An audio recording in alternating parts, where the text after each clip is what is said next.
Very sorry for the technical delay. It is my honor to welcome you all to the C20 Policy Brief Finalization meeting, a key moment in our collective journey of shaping policies that reflect the voices, priorities, and aspirations of civil society. Today marks the culmination of months of collaboration, dialogue, and hard work by our dedicated working groups. Together, we've analyzed, debated, and refined ideas that will influence the policies we take forward to the G20. As we move through today's program, we will hear from the various working groups as they present their final policy briefs, a true reflection of civil society's commitment to equity, justice, and people-centered development. Let us engage, reflect, and adopt these briefs with the shared goal of ensuring that no voice is left behind. Right now, I'm going to welcome the Sherpa of the C20, Mr. Mabalani Mfundisi, to open and welcome today's program.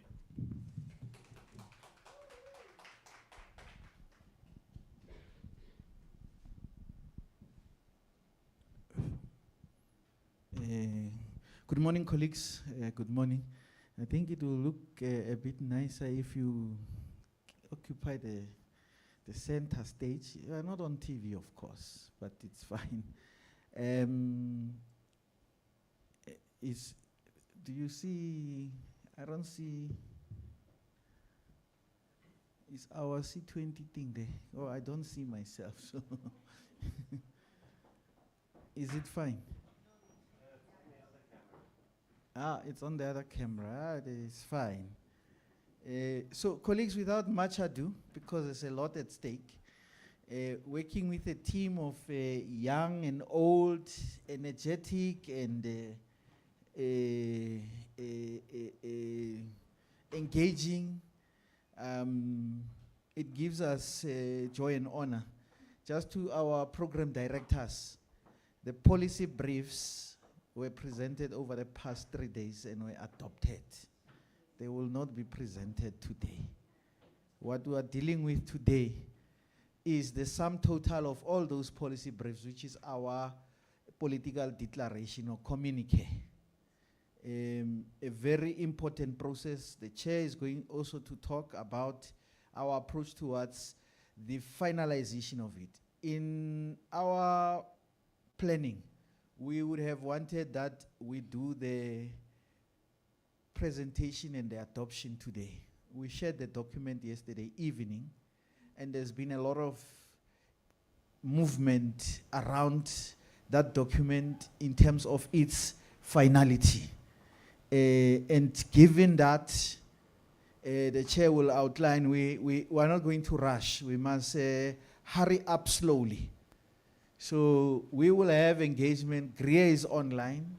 She has looked at all the 14 policy briefs, including the statement of intent from our persons with disability organized under D20, Disability 20, as well as the LGBTQI colleagues organized under Q20. They have also been engaged in the development of the policy briefs that we have adopted. We will share them. They have been adopted at this process, but we will have the last bite of them, which is an administrative process with our International Advisory Committee as well as the Apex leadership, because that's a product that the steering committee made up of the various leaders of the working groups have put on the table. So we have done a lot of work. Over 3,000 organizations that are part of this process. Many, many voices that contributed towards those policy briefs. So we talk about a policy pack. The policy pack is those policy briefs as chapters in that document. It is nothing, it's not a new document. So all we are doing now is the executive summary of what we have said. It means that everything that's in the policy pack remains as is. I mean, on the policy briefs remains as is. So in terms of executive summary, and I'm sure we are all comrades and activists We are also students, and we learned about executive summary. When they teach you the basics, that in your summary, a person must be able to read that summary, which will give them a window into what are the granular details in a book. You read books, and some people read a book from the back, because at the back of each book, there is a high-level summary of what the story is about. They take you from chapter 1 to chapter 200 in just a page at the end of the book. But for you to get the granular details, you must go from chapter 1 and finish up to chapter 200. So some people prepare for exams by reading the last page, and they are most unlikely to pass because they don't have details. Because for you to answer specific issues, you must have gone to chapter 82, because that part is in chapter 82. So if you have not read chapter 82 and you think you'll get it at the summary, you are not going to have the granular details, because even in the summary, it may not have been part of that. But we don't want to leave anyone behind.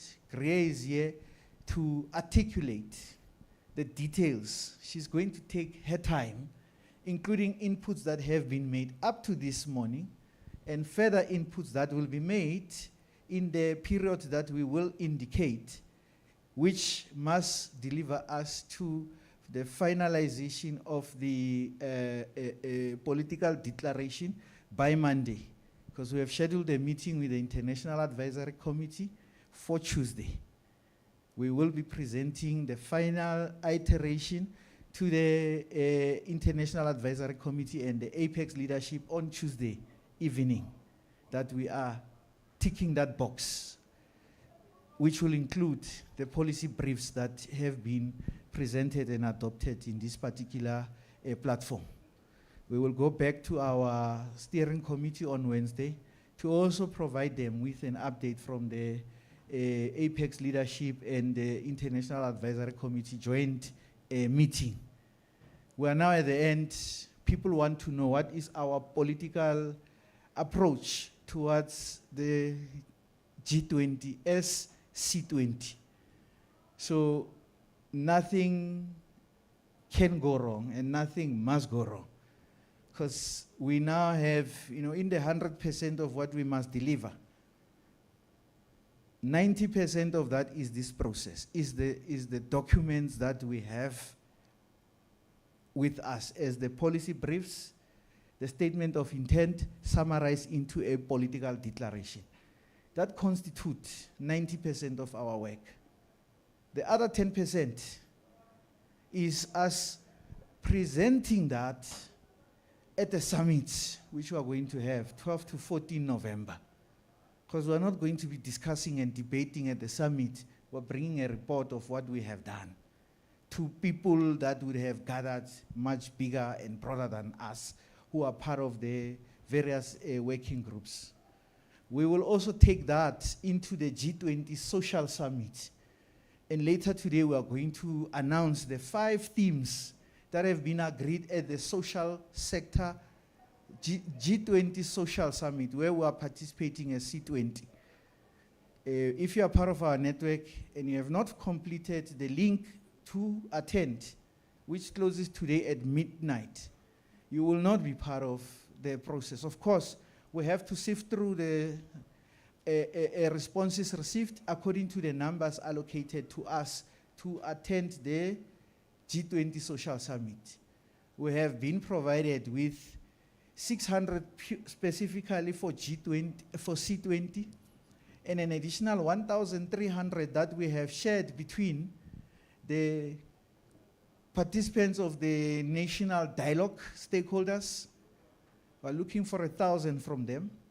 Already we checked our link that there's an over subscription of C20 participants, but we also saw there's under subscription in the national dialogue. So we will have to fill in that. There is also SANAC Civil Society Forum, which has 18 sectors that has been allocated 150 of the 1,300, as well as NETLEC community constituency, allocating another 150. So in all, the delegation that Comrade Tulani as our chair will be leading into the G20 Social Summit will be 1,900 participants of the expected 4,000 participants.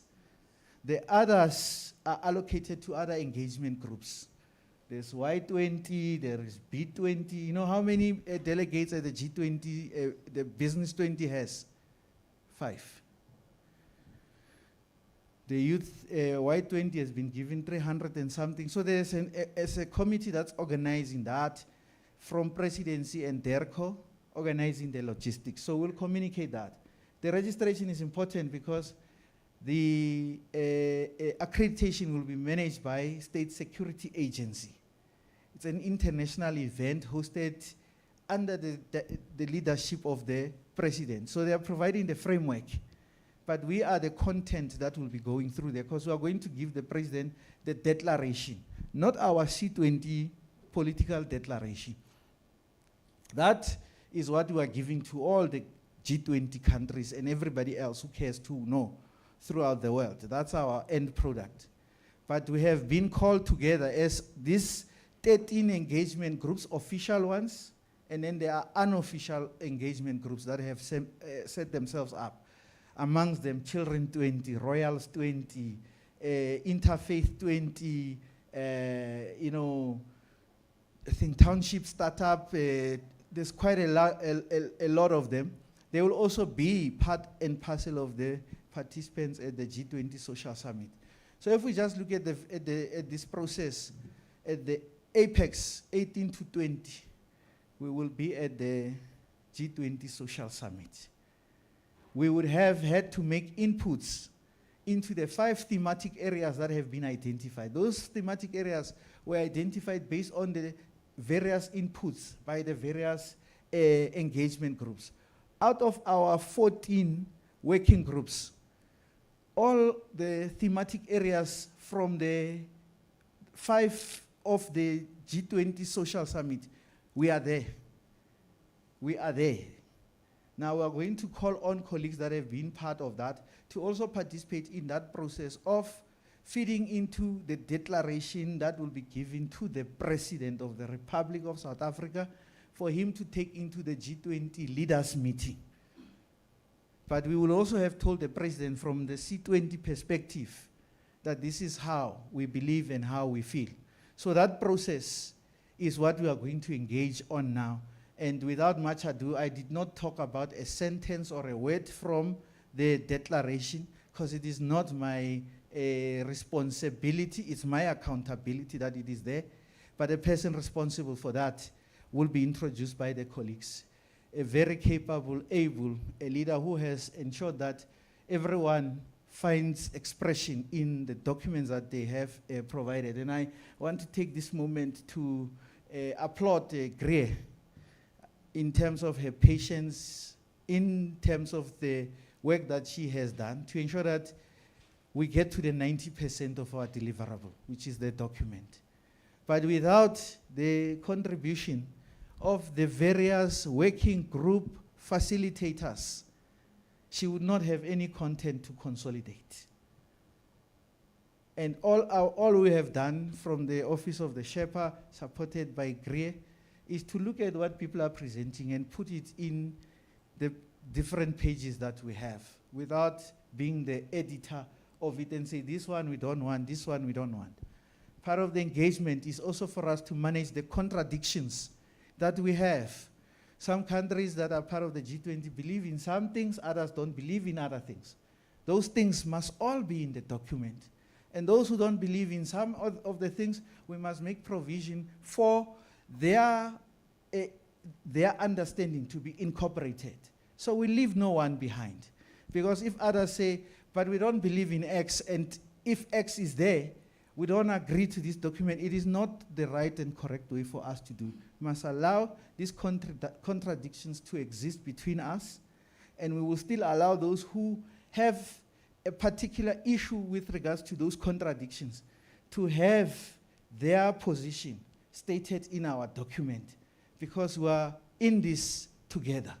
We need to walk and work with everyone as we have done. But also the team I was going to be chairing, but we work with a team of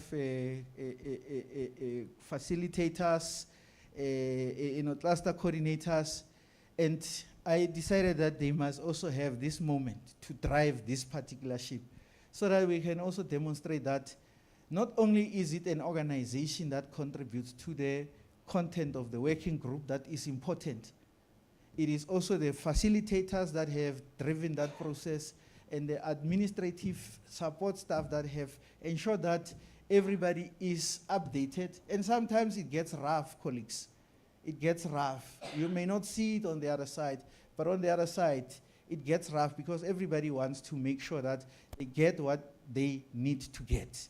And the colleagues, Rebaone is here coordinating a number of working groups. Batandwa is here. The other colleagues are in Durban, Bavuise and Nicole. They have carried us to talk in our silos. And I also want to recognize the contribution that they have made. But without the leadership, despite the challenges, we would not also have achieved what we have achieved. Starting in June to be where we are now at 89% of the 90%. We're just remaining with 1%, whilst we deal with the other 10% that needs to take us to the summit. When I was told that there is a Sherpa, and I went to research what a Sherpa is, and I understood what it is. I always bring it back home. My wife is a climber. She even went to Kilimanjaro. And she always tried to force me to go and hike. I don't like it. But as a husband, sometimes you have to be with your wife to do this thing. So 2 years ago, she arranged what is called the Drakensberg mini traverse. So there is the traverse which is going throughout the Drakensberg mountains, South Africa, Lesotho, and then there is half of that. It took 5 days. We're drinking water from the rivers because you can't bring in water in these things. You drink from those purest water wells that are there. You have to walk. You are not running there. You are walking. You have to walk at your own pace. But next to us, because we also had bags that we had to carry, there were Sherpas that were with us. Those Sherpas are guys that we pay so that they carry our bags. But not only are they carrying the bags and those heavy mtwalo there, they also navigate us through the terrain because there, it's up there, it's in the mountain. If you figure ngokupapa lapayana, you'll get lost. If you figure ngokupapa lapayana, you will go down and you will die. People die when they go to these things. They die. They have died in hiking because the terrain is very rough.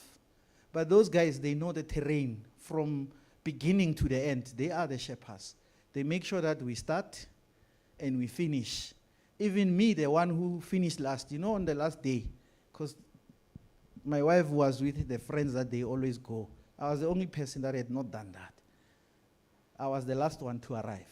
I arrived 2 hours late with a Sherpa next to me. I was even told that when they had arrived, and they were saying, this guy is delaying us. Now can we get a horse for him to go get him? And they called the Sherpa, and the Sherpa said, I have it under control. As long as he can breathe, as long as he can walk, I will get to where you guys are, because I know how to get there, and I will bring him there. And when I arrived, the 6 people that we were with in the hike, they clapped for me. And the first thing I did was to take a very cold hunter's dry. It has never tasted that beautiful.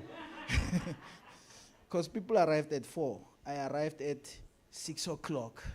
But arrive I did, and I arrived because there was a Sherpa next to me who was never, even if I had to sit down, he will wait. And that time, I don't have a bag with me. He's having the heavy load, and I am also another load that is holding him back. But he had to ensure that he goes with me.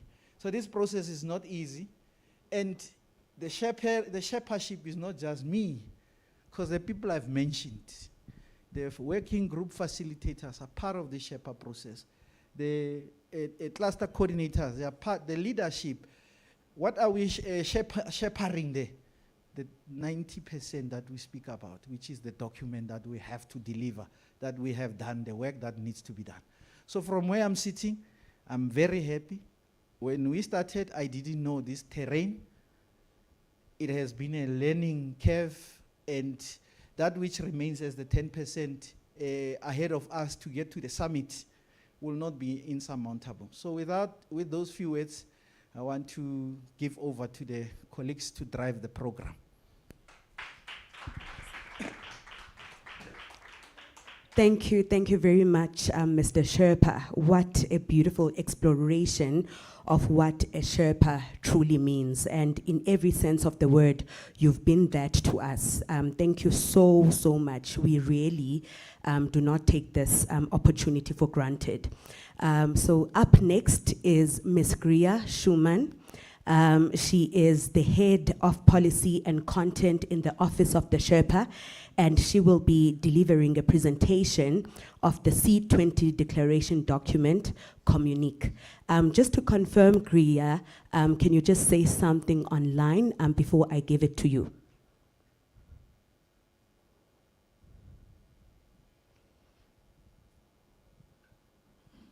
Good morning, Nicole. Can you hear me?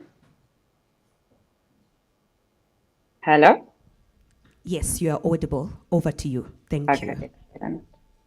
All right. Thank you. And thank you, Sherpa. And thank you to the program directors. Sorry, give me one moment. I want to just start by acknowledging all of the inputs that have come through since last night and this morning with regards to the declaration. And perhaps before I go into it right now, I will just briefly go through that which I've received and the current status thereof. Sorry, one moment. Go. All right. So in the time that it's been circulated, we've received feedback from working groups as related to 1, 2, 3, 6, and 14. And as far as possible, have sought to integrate this in the bit of time that we did have this morning.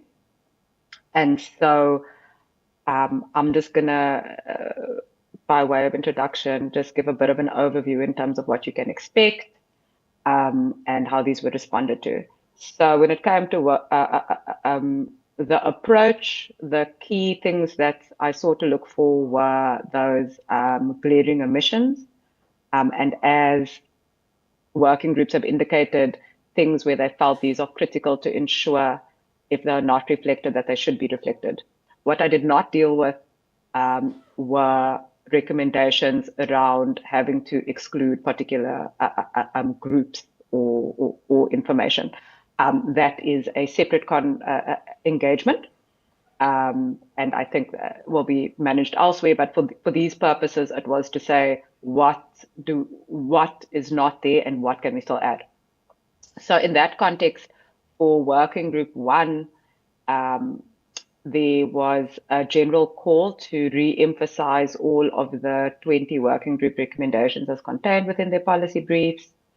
There were certain workarounds which were sought within the existing phrasing, and you will see those expressed within our first recommendation, as well as investments around value-adding green infrastructure. So those were primarily dealt with by expanding on existing language.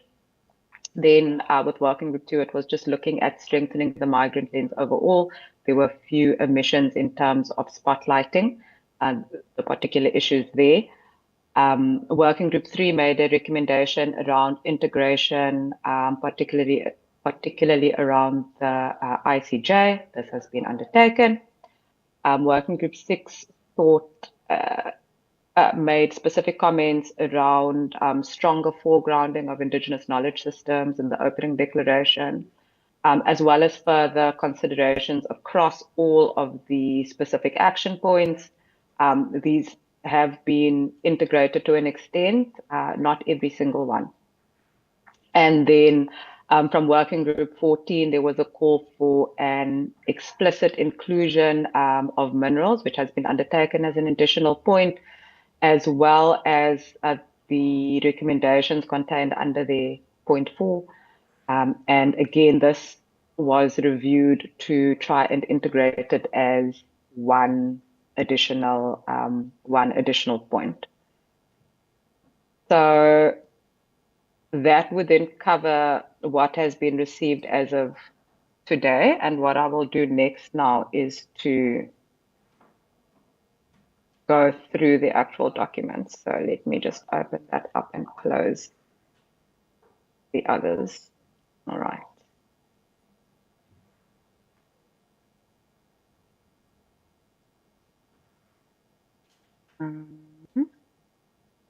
Sorry, I'm just struggling to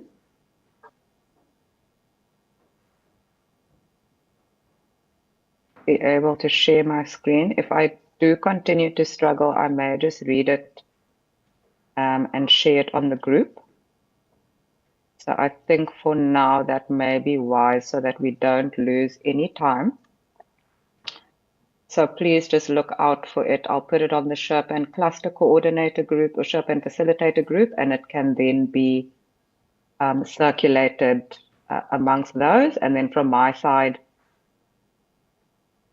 I will also, okay, I see that, thank you. Jacob has also indicated that from his side, he can project for me. So apologies, I should have sent this to you before. So let's start with sharing it with Jacob.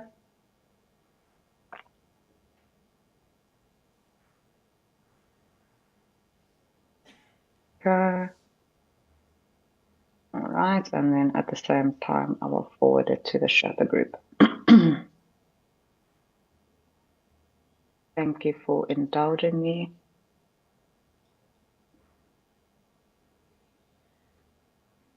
All right, so that has been shared, and I will now go through or perhaps I'll hear from the room. Should I wait until you're able to project, or should I continue with the text?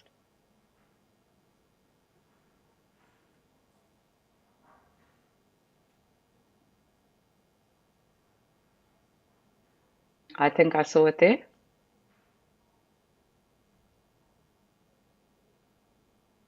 All right, thank you. Okay, so then I'll go ahead.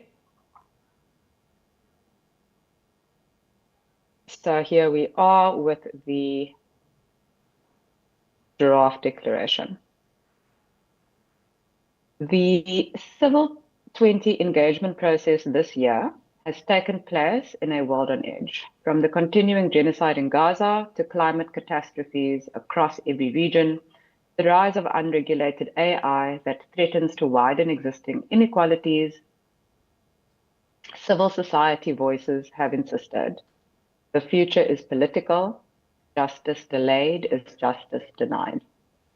As South Africa takes the G20 helm, we are reminded of our shared past, one defined by exploitation, colonialism, and systemic exclusion, but also of our enduring hope in solidarity, equality, and sustainability.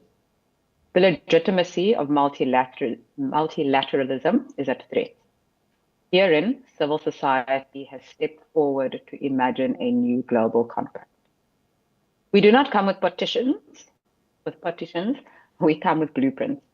The policy brief presented herein, grounded in the lived realities of over 3,000 organizations across the global south and north, they reflect not just the demands of civil society, but the practical solutions already being implemented, often in the absence of state or market support. This declaration is more than a plea.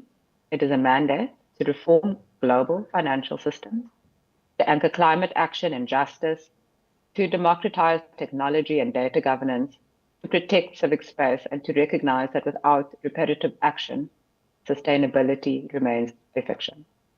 We assert that the well-being of people and the health of the planet must be at the center of the global economic agenda. Growth, technology, and development must serve human dignity, equity, and environmental resilience, not merely financial accumulation. Extractive models that concentrate wealth and erode local resources harm communities, degrade ecosystems, and deepen inequalities. We call for a new social contract, one that recognizes local and indigenous knowledge systems as strategic, living economic assets. Rooted in centuries of ecological stewardship and innovation, they are not relics, but engines of cultural, climate, and economic resilience. These systems must be protected, invested in, and embedded in finance, law, and development frameworks. The time for incrementalism has passed. The path ahead must be grounded in participation, redistribution, and planetary care. We present this declaration not just to G20 governments, but to the people of the world as a manifesto for just futures. Let this be the year civil society was not simply heard, but heeded. Now we go into the general recommendations. As we go into the section, I also want to acknowledge, you'll see that there are many different working groups that may be reflected within one point. So beyond the cluster themes that you will see, the actual points also sought to reflect as far as possible the different voices and points that were made within the different thematic areas. So I'll start with economic justice and financial reform. There are 5 key asks, recommendations here. Starting with democratize global financial governance, reform the International Monetary Fund and World Bank quota and voting structures to reflect the real economic contributions of the global south, shift decision-making on sovereign debt, taxation, and investment to UN-led platforms with full civil society and OPD participation, and institutionalize G20 debt workout mechanisms linked to sustainable development. Number 2, implement repetitive and redistributive financing systems, including global wealth taxes, debt cancellation frameworks, and binding commitments to grant-based climate and development finance. Cancel unsustainable debt for low and middle income countries through a new legal multilateral mechanism, including debt for health and debt for climate swaps. Replace GDP per capita as the dominant metric, and develop a multidimensional index that reflects social, ecological, and economic justice imperatives grounded in well-being and sustainability. Embed local and indigenous knowledge systems in financial and policy reform. Treat local indigenous knowledge systems and rural community economies as integral economic assets. Uphold legal and policy pluralism, ensure sovereignty over land, knowledge, and resources, and fully fund indigenous-led enterprises within local and global well-being economies. Under food, work, and key economies, recognize and formalize the informal economy, ensuring universal labor protections, decent work guarantees, and social protection for all, especially youth, women, people with disabilities, and migrant workers facing systemic labor market exclusion. Guarantee nutrition-linked social protection systems, and scale public investment in climate-resilient food systems co-designed with local and indigenous communities, rooted in agroecology, land tenure rights, and rural value chains. Recognize, redistribute, and remunerate unpaid care work, and develop national care systems that prioritize women and girls in all their diversity. Under climate and environmental justice, and this will form the section that has the greatest number of recommendations. Coming in at number 9 is phase out fossil fuels and end subsidies by 2030, while financing locally determined just transition plans that center workers, women, and indigenous peoples. Operationalize the loss and damage fund with direct access for frontline communities, including displaced populations, stateless communities, and frontline migration affected regions, without loan conditionalities or multilateral capture. Number 11, is to ensure energy sovereignty through equitable access to clean, affordable energy, establish binding G20 governance frameworks for critical minerals that support a just energy transition, prioritize distributed renewables, community-owned infrastructure, and local beneficiation to eradicate energy poverty, channel revenues into tripling renewable energy capacity and doubling energy efficiency by 2030. Number 12, resource disaster resilience through nature-based and community-led systems, scale early warning systems, climate adaptive infrastructure, and ecosystem restoration that integrates indigenous knowledge systems and prioritizes protection of vulnerable communities. 13, eradicate toxic pollutants and enforce protections against extractivism.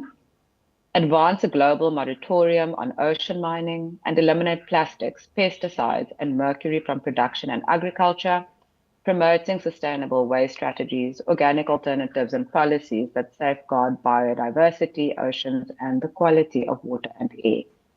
14, prioritize public investment in value-adding green infrastructure. Fund sustainable agriculture, renewable energy, and adaptation projects that promote local processing, benefit smallholder and indigenous livelihoods, and support the establishment of sustainability hubs for knowledge exchange, finance, and multi-sector partnerships. Under knowledge, technology, and cultural sovereignty, we've got 15, publicly fund inclusive, decolonized education systems with emphasis on indigenous knowledge, local languages, and climate environmental literacy. 16, advanced technology governance rooted in community data ownership, inclusive AI standards, and legal protections against algorithmic bias. 17, recognize cultural restitution and heritage protection as a G20 commitment through ethical museum policies, reparation processes, and indigenous-led cultural policy frameworks. 18, invest in global South research and development ecosystems with equitable access to public financing, open knowledge platforms, and science partnerships that respect sovereignty. Finally, rights participation in civic space, protect civic space and freedom of association by repealing restrictive legislation, preventing surveillance of activists, and ending misuse of anti-terror frameworks. 20, guarantee parity of women and marginalized groups in political, economic, and climate governance, including LGBTQIA+ people, people with disabilities, and young people. Uphold sexual and reproductive health and rights, including access to contraception, termination of pregnancy, and quality comprehensive sexuality education and HIV services. 22, adopt binding commitments to protect environmental and human rights defenders, including asylum protections, early response protocols, and global accountability mechanisms. 23, guarantee migrant and stateless persons' rights, implement gender responsive and LGBTQIA+ inclusive migration pathways, uphold alternatives to detention, expand access to legal identity, and ensure full labor protections, and frontline staff and counter misinformation to strengthen social cohesion and reduce hate-based harm. 24, strengthen global justice architecture, modernize the International Criminal Court and International Court of Justice, and recognize them as complementary guarantors of peace and impartiality. Mandate their role as partners in conflict mediation, human rights protection, and in reinforcing the strength, coherence, and legitimacy of G20 justice institution at all levels. The future is not sustainable without justice. No country and no community must be left behind. The question is, will the G20 listen? Thank you, Chair. That's it for me.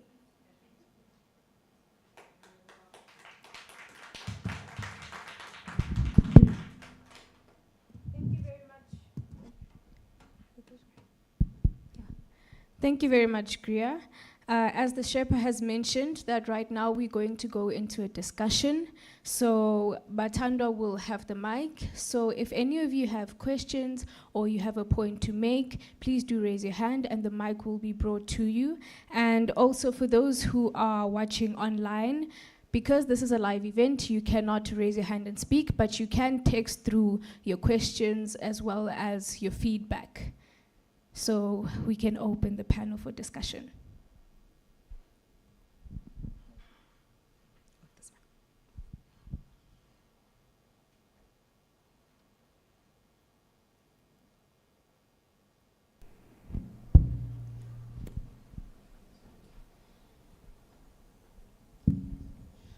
Good day, everyone. My name is Kifilebo Pape.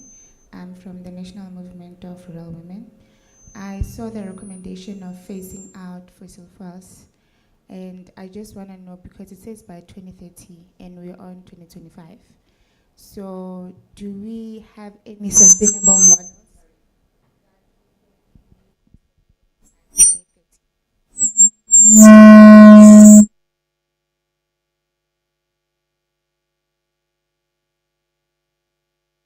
Okay.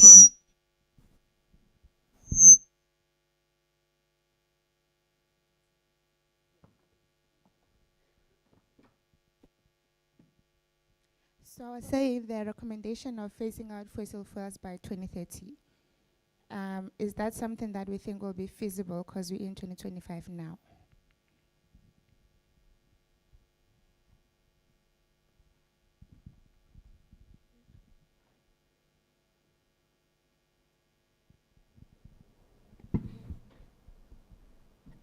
Gria, I don't know if you heard that. Was it audible for you?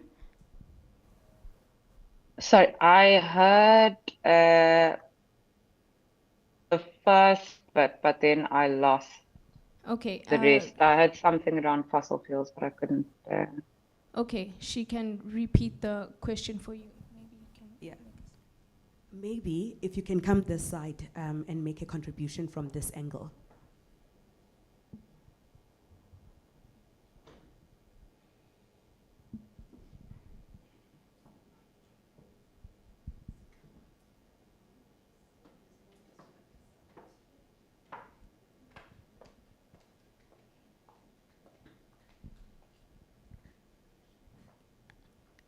The recommendation of phasing out fossil fuels by 2030. My question is, as a country, do we think we have sustainable models that can be invested in a space of 5 years to sustain the country?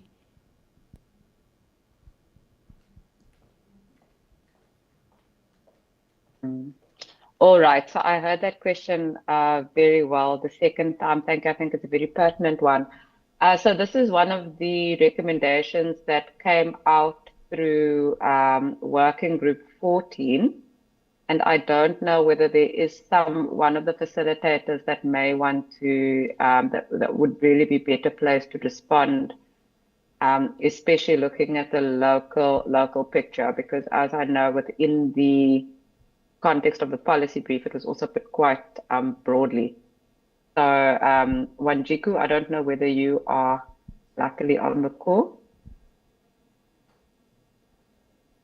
or any other Working Group 14 member.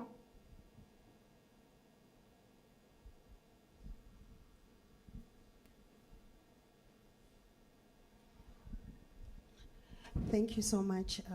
My name is Pali Samboweni, and I'm from 1000 Women Trust. And in our working group, working group in a women and gender based, women and gender. So what we did is that we're looking at the short term, long term, and then we're also looking at the accommodating us as a policy is going to change. Hence, we have the limit of the 2030, because the policies haven't been started yet. So those are the things that we're looking at when we're looking at the things that we're implementing on the policies. And I'm so happy that on that 5 policy pact, everything is being touched, everything is included as we discussed, as it was presented to us even 2 days ago. Thank you so much. Thank you for those contributions. Do we have another question? Good morning, colleagues. My name is Bonani Petla. I am from the National Movement of Rural Women. I'm also from Working Group 9, which speaks to quality education for sustainable futures.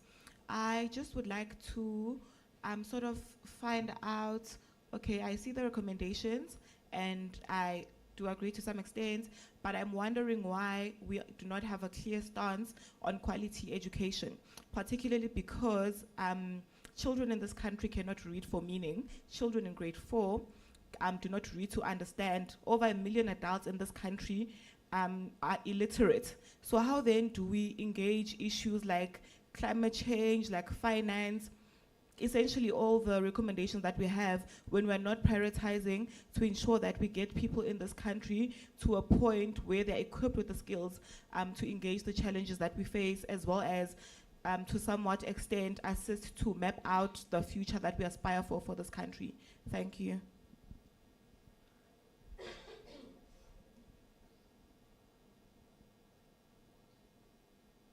All right. I think that's an essential question. When it comes to issues of literacy and education, I agree with you. It is not very strongly foregrounded within the current brief. We can have a look to see to what extent that can be undertaken. And I think in the broader context of, this responding to, all countries within the G20 and trying to see how it is that we organize that priority, it certainly will be undertaken, because there may be particular countries within the G20. As you know, South Africa may not be the only one that shares under those struggles, and it's essential to respond to in the future. So certainly, I think if Working Group 9 does want to come forward and wants to put forward some suggestions to guide me in terms of strengthening that is certainly welcome. Thank you for your contribution. Thank you. My name is Omar Khasu. I'm from B20 Township Economic Sector. From what has been said, I don't get to hear about the development of youth and the women with regards to the fourth industrial revolution, which I think we are so behind as South Africans generally. The world is now online, and majority of us, particularly the older women, we are so left behind, to participate economically with confidence within the space of the digital world. So I just wanted to hear, how do we as a country get to be empowered, to be developed, so that we can also be part of the global digital world? Thank you. Thank you so much. So you would be quite happy to know that we have a working group that are focused on that within Working Group 13, looking at digital and inclusive economies. And women and other underrepresented groups really are foregrounded in terms of the articulation of the strategy that needs to be followed.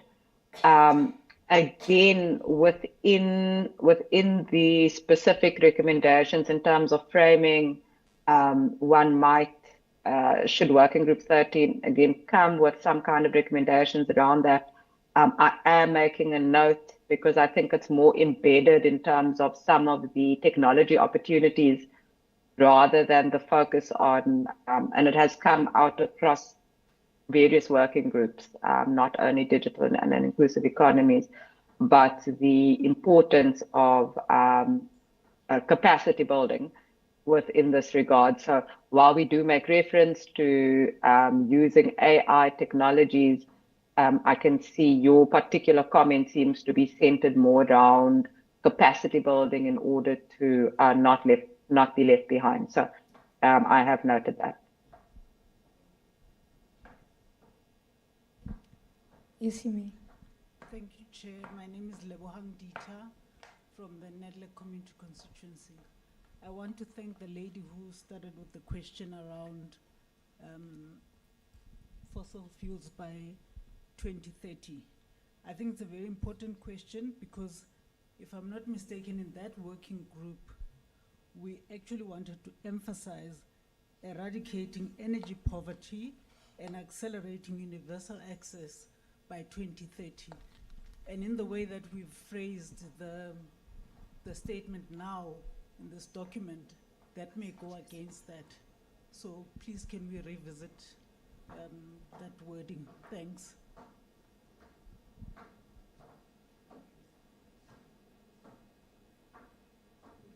Noted, we'll engage with working group 14.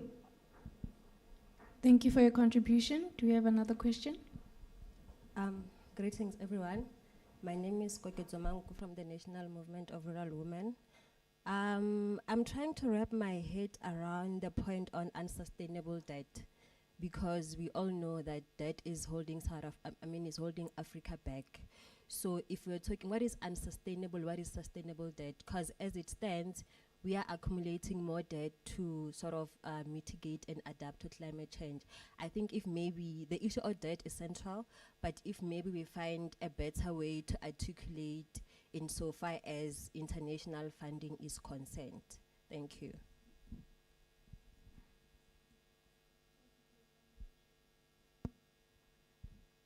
Yes, so in terms of debt, there's been, again, quite a lot of reflection in this regard, and the unsustainability of current debt frameworks when it comes to our low and middle income countries, and various policy briefs discuss that impossible decision of trying to service your national debt or pay for health services or education services.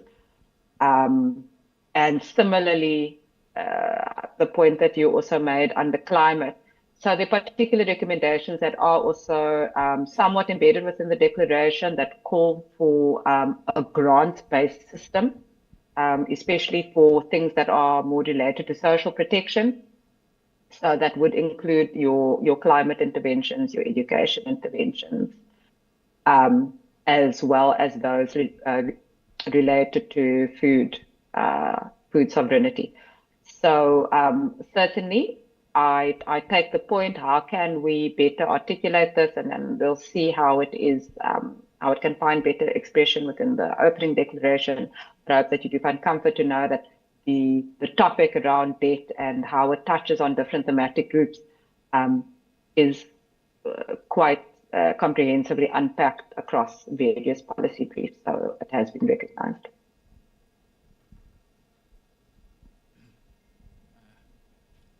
Thank you. My name is Kamalengos Bonisani. I'm from Kagetso Trust. Before I continue, please forgive my English. My tongue decolonizes itself sometimes. So, yeah. Mine is not necessarily a question, but I just want to get clarity on something regarding the fossil fuels or the climate change activism in general.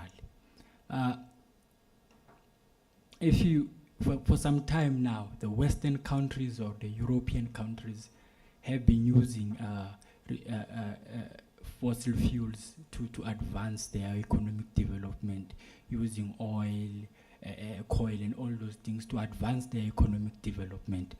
But when it's our turn in Africa to use those resources to advance our own economic development, now there are people saying that those things should be cancelled or we should transition to cleaner energy and all of those things. So I just want to get clarity on something.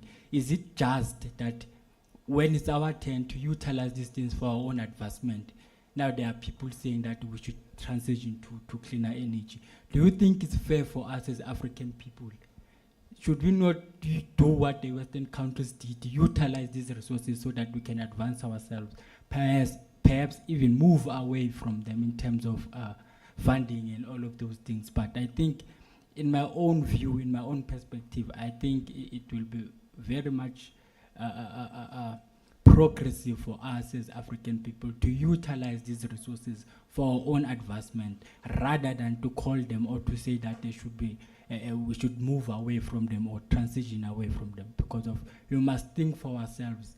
If we do not think for ourselves, no one will think for us. So it is time that we put ourselves first and focus on our own economic development. Thank you very much.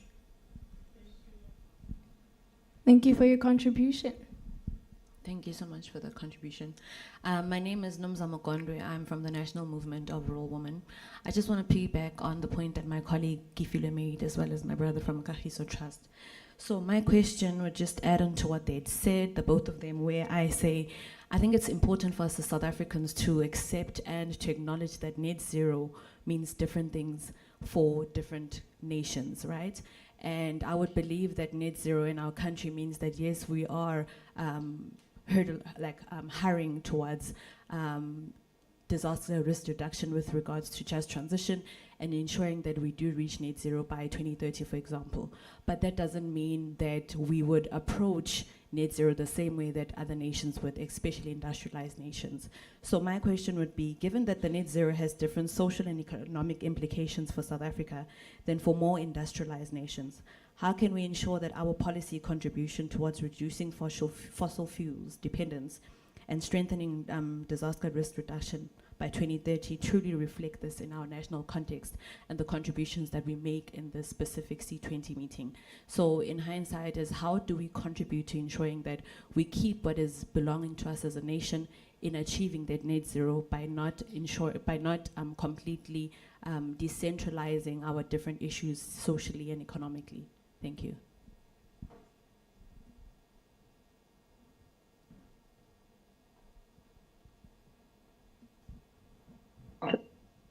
Are those the two for now? Sorry, can you please repeat that, Griya? I was asking whether those are the two to respond to for now. Yes. All right. So thank you. I think those are very thought-provoking questions. And just so I guess I'll deal with them. I guess they're interrelated, but I'll try to deal with them individually. So the first one was the complexity around the global South, or the African countries in particular, having to pick up the bill for a meal that we did not enjoy. But I think, again, if you go through the Working Group 14 policy position, policy brief position, it actually does offer us an alternative way of imagining how it is that we can benefit and develop off of the natural resources that we have within the countries, but also have to recognize, which is further discussed under Working Group 7 when we're looking at disaster reduction and resilience, we need to recognize that development that has come, that Western countries have Western economies have benefited off of, has not come without any price that African countries or other low and middle countries are not experiencing. When we're looking at, and it's remarked on a little bit within the declaration, when we're looking at countries that are at the forefront and suffer the greatest level of developmental impact, be it on infrastructure, economics, when it comes to natural or essentially man-made disasters through that development, it will tend to be our low and middle income countries.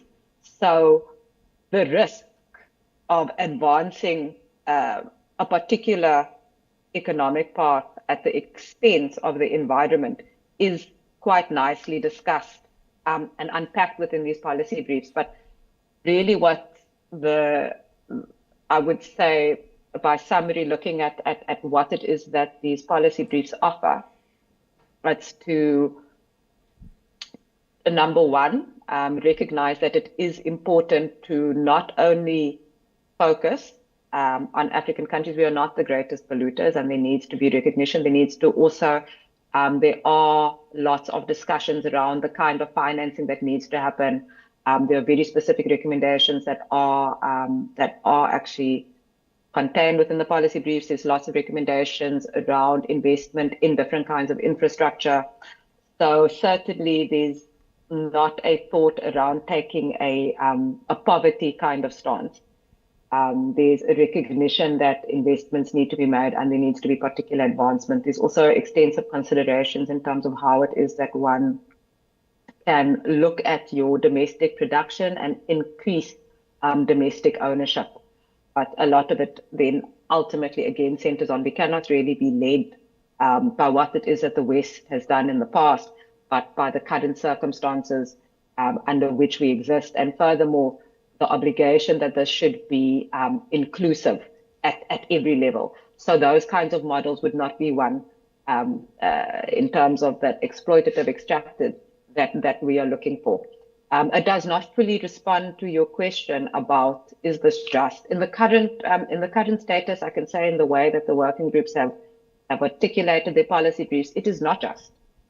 And so the proposal of what it is that just would look like, again, you would turn to the recommendations as we see contained within Working Group 14 and Working Group 7, and I encourage you to engage with that. I just want to look at the next question.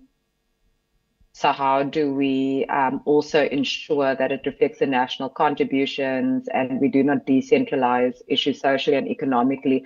I think that to the greatest extent was responded to. I think just again to acknowledge that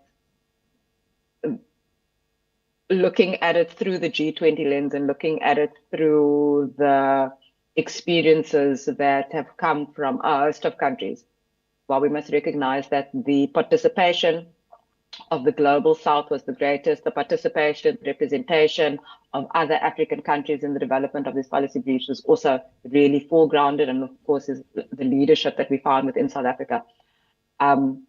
Looking at it within that lens, still the general consensus from the experts, because I'm just really conveying what it is that I've read and found. The consensus is that ultimately, in order to ensure that we have a just and sustainable future, one must go for a sustainable climate response and the responsible one. So it's a bit of a reframing and restructuring of perhaps how it is that we have that question, and putting forward, as they have done within the policy briefs, the particular needs that we would have in order to ensure that while we go towards a climate sustainable future, that we do not sacrifice our own development, because we cannot afford that. Thank you for your contribution. We are joined by one of our colleagues online, Wanjiku Wairia. Apologies for the pronunciation. Wanjiku, can you hear me?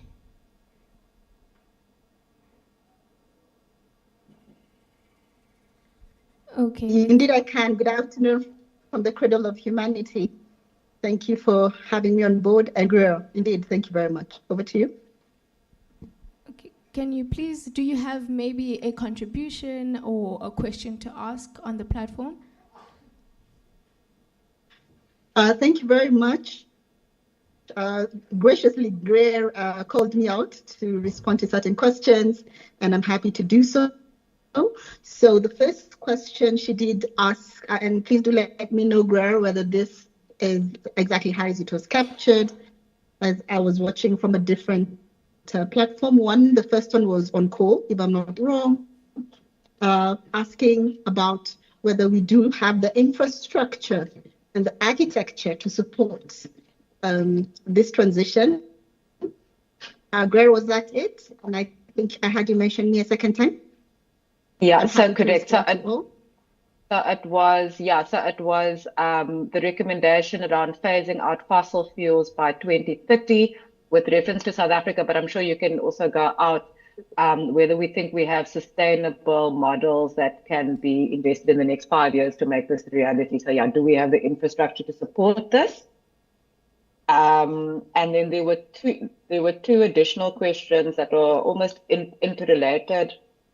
And the one was from the gentleman asking around whether it is just for low and middle income countries to taper the economic development when Western countries have, in effect, used these very tools to build their economies. Is that a just when we've not been given a chance to develop? And then furthermore, a bit of a reflection and question from, sorry, I can't remember the participant's name, but in terms of looking at that, this phrase of net zero may present something different for different countries, that we may need to approach net zero in different ways. And so in trying to ensure that we have a strong policy and strengthening responses, especially to things that acknowledging things like disaster reduction and resilience, how do we ensure that we do not decentralize our development and look at issues and respond to them that also take into account the social and economic realities? So that yeah, those are really the core. Wanjiku, you were really the expert. Thanks. Indeed. Thank you very much, Greer. My apologies, I did not introduce myself. My name is Wanjiku Wairia, and I'm pleased to serve as the first amongst as a lead facilitator of the Working Group 14 on energy just transition, environment and climate sustainability. Thus, the request for me to respond to the. So I will go through them one by one. And yes, regarding phasing out fossil fuels, and is there a sustainable model? And allow me to interconnect them with the second question and comments regarding whether it is just for low and medium economic countries to take up their development agenda, and how does net zero look like or sit with us as countries, as different countries. And I will intersect all three for my response. So based on our policy and our findings and interactions and our consultations, indeed, the phasing out of fossil fuels as engendered by 2030, is it an ambition? Absolutely, it is an ambition. Is it practical? To some level. Is it feasible? There are quite a number of factors that would influence this. First and foremost, I'm not too sure whether the lady who asked the question is from South Africa. We took South Africa, for example, as a case study, and it is clear that, for example, South Africa's value chain is highly dependent on the value of coal, and this is one of the many fossil fuels. I come from Kenya. We also have our own infrastructure that is purely dependent on that. And when you look across the global south, indeed, but we cannot be able to take the steps that we need to take if we do not get the commitments fulfilled by the G20. We have a saying in our working group that we must hold power to promise. There are many promises, many commitments made, but when you look at the execution and the rollout and implementation of the same, it is actually negligible. So is this an ambition that is a good ambition? Absolutely. Is it feasible? It's dependent on a lot of workers. So what framework would we propose? First things first is to look at the impacts of that phase out. Two, to figure out in this phase out, who are we marginalizing? Who is losing? Who are we building up? What structures are we putting in place? What architecture are we knitting? What architecture are we knitting into this process? And the resourcing of the same. And that speaks to the second question: is it just for low and medium economic development countries to take up the development agenda? I speak plainly many a times, and there's a big conversation about critical minerals and everything, and all the elements that support it. But the question is, critical to who? And this is a question that we must answer. And this is a question that we must not relent by ensuring through our policy briefs that the G20 listens and deliberates on this. Because without deliberating on this, what it means, this will become a top-down approach, and we'll end up having energy capture, which is one of the most unfortunate and heartbreaking scenarios that we will continue to perpetuate as those who are part of the G20, C20 within the South African presidency. And that's why we must call it out. We must be able to speak truth to power. Does net zero mean different things to different countries? Absolutely. And that is also what is shared in our brief. It cannot be one size fits all. What makes sense for Kenya may not necessarily be relevant in Zambia or in Nigeria. It may not be the same for Mali or Malawi. It may be a total different conversation within the Congo. And in India and all our other southern global south countries. So you are all right by saying this, but we cannot sit and say, oh, this is not possible. The question is, what are we saying that needs to be done? To our APEX leadership and those who will be representing us at the G20 meetings, these are the messages that we are requesting that we take forth. And that's why the conversations around fossil fuels, critical mineral dependency, financial capture, all this must be brought to the table. And I really must thank our colleagues and the other 13 working groups for bringing this to the fore, including indigenous knowledge systems. There is no way we'll figure out this transition without going back and tapping into the ancestral and ancient wisdom of how we conserved the environment and how we lived in coherence and resonance with this thing. So I will stop there, Greer, and I think I have answered the questions, but I will remain on the call in case there are any more. Thank you very much, and back to you. Thank you very much, Wanjiku. Right now, we're going to take the last few questions. Okay, it's me again, Palisa Mboweni from 1000 Women. I think we already in a good space to say we are ready. And I'm happy because of every working group is being involved. And we can see today that those phases that we have been through from the beginning, from June, and the topics that we've been talking about, the things that we've needed as we are representing the civil societies where we know the grassroots of the things that we demand in all countries that are involved. So now it's all about coming back to us to ask those questions. Are this what we have done so far will be implemented? And how can we guarantee people from where we're coming from in our communities that this is what we are confident about? And how are we going to be sure continuously that this is what we are going to do as implementation to all the grassroots of the level in our communities? As much as we're saying we're taking this to G20, and we know definitely that there's already problem regarding monitoring and evaluations, where we know we turned a blind spot to not take the responsibilities on those matters.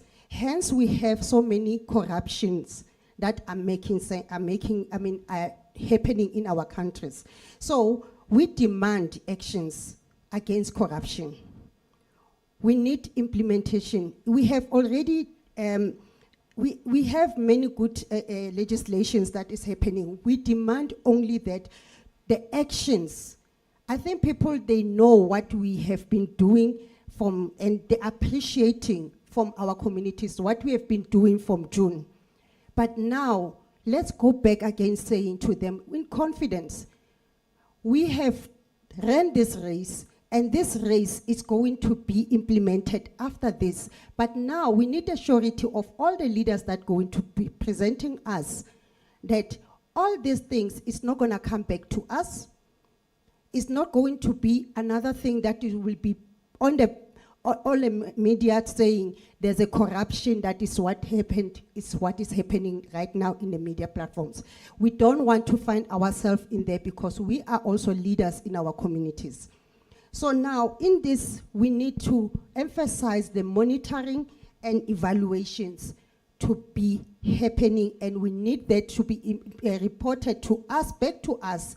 As much as people, they started to say, we can see what we are doing, then afterwards what's going to happen. So we need to also to know, plan ahead, not to end after G20. We need also to continue with the planning, with all what people they want to see, what we have been doing since then in June. And I appreciate all the working groups that have been doing. And we can see that there's already 95% that we have done. And this is a good job for us. This is for everyone who contributed. We are saying well done. Let's not stop here. Let's continue with this program even after G20 it's happening. Thank you so much. Thank you very much for your contribution. I think that deserves a round of applause. Yes, you may proceed. Thank you, Chair. I don't mean to belabor this point, but perhaps back to the working group leader, my sister Wanjiku. Earlier on, I think part of the question around the wording was, if we foreground the eradication of fossil fuels by 2030, there is something different to saying accelerate clean energy by 2030 and end energy poverty. And the question was, if we say phase out fossil fuel by 2030, we're not going to eradicate energy poverty. So that is actually more it's the nuance. We're saying we're handing it back to the coordinators to find a more representative wording, because from the working group, we wanted to emphasize universal access and clean energy. That is not to say end fossil fuels by 2030. That we don't think is practical and actually will work against ending energy poverty. Thanks.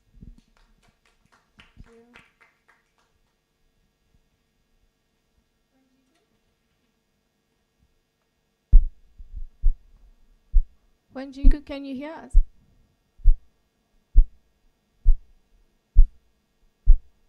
Yes, I can. Yes, I can.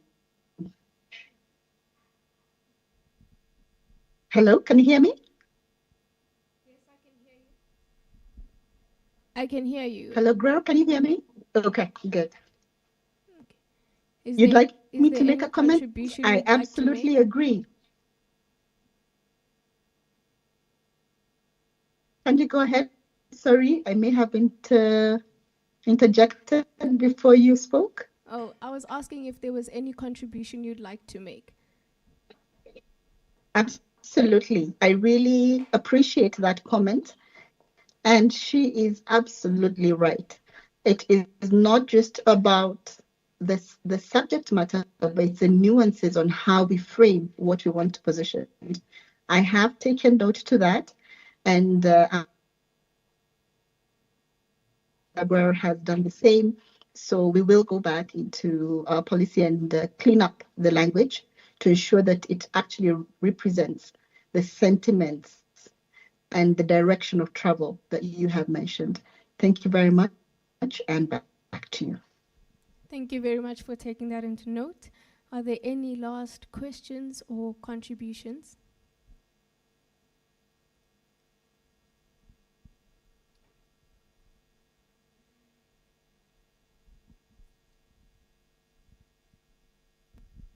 Thank you so much. My name is Mbalinga Binde. I think it's just a contribution.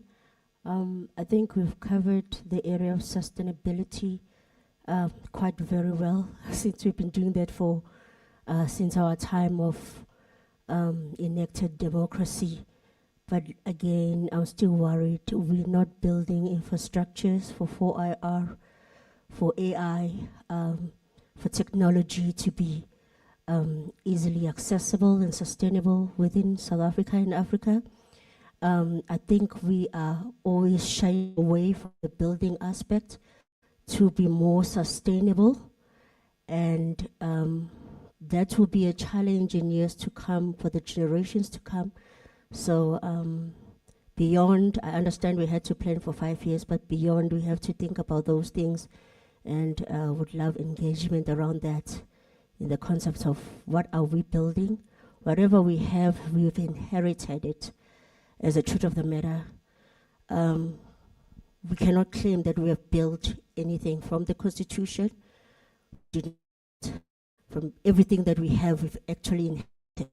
But what we as Africans are building, we cannot point. And I think we need to have those discussions, because the sustainable game time sooner or later will be over as other nations are building as well. Thank you.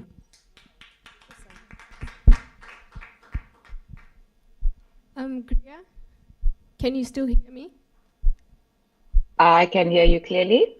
Any last contributions to our colleagues? I think, yeah, just to acknowledge the last two, three speakers, I think there was a bit of a reflection from, I think it was Winnie from 1000 Women. And that one very much in terms of looking at the issues of where we are moving forward, how will we implement, how will this be monitored and reported on, and I'm sure that through our Sherpa and our chairperson, they will respond to that. Then from Bale Kabinde, with regards to that reflection, I think I could hear the echoing of the sentiment in the room with a question around what it is that we are building and putting that challenge forward. And I think that that is also something, as we look at the wording within this, I think it certainly should be something that, again, is foregrounded and strengthened. Yeah, I think I'll just end there. Thank you so much. Thank you very much for joining us, Kriya. Thank you very much for your contributions and your feedback. And with that being said, I will be closing the panel for discussion. Thank you very much, colleague. I also just want to thank Gria for that comprehensive summary and everyone who has made a contribution. I think it's very important for us to acknowledge that this is a very important and rare opportunity for South Africa and Africa. So it's of utmost importance for us to leave no stone unturned. So thank you for those comprehensive contributions. Up next is Mr. Tulani Chefuta, who is the C20 chairperson. He will be taking us through a political input on the C20 declaration document, Communic. Just to confirm, Mr. Chefuta, are you online?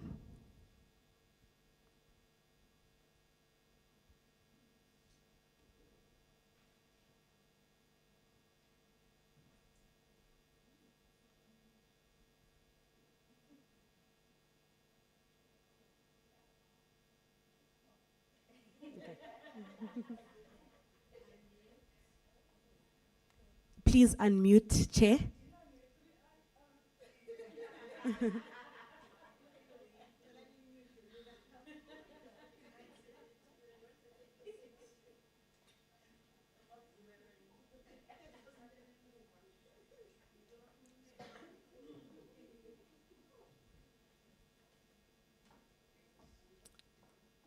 You are not yet audible on our end, sir. We'll wait.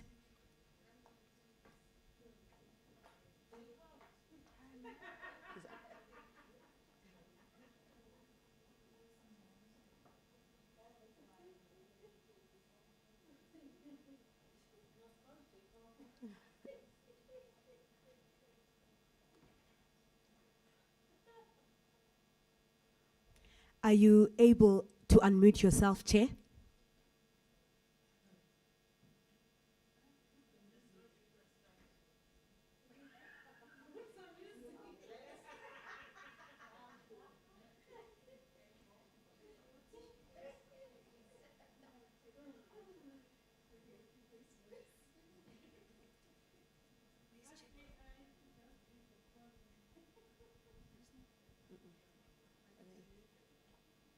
Are we winning at the back to unmute?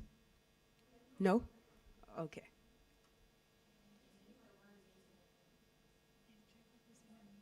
Jacob is in a meeting. Okay.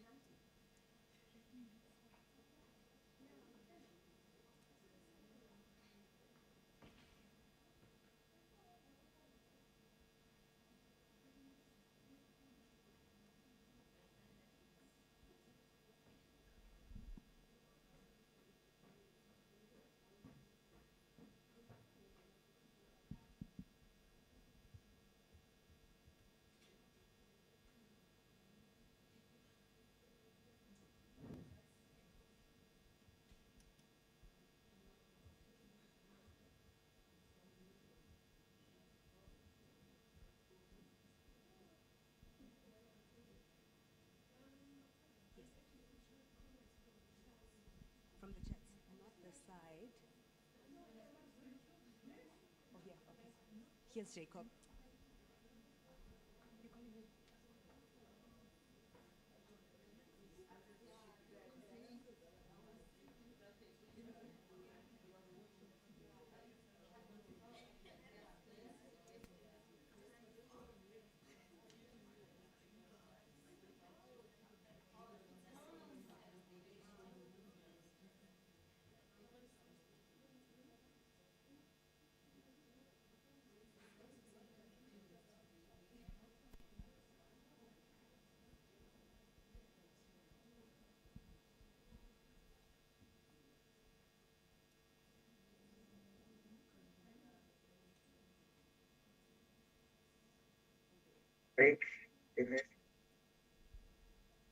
We can hear you, sir. You can go ahead.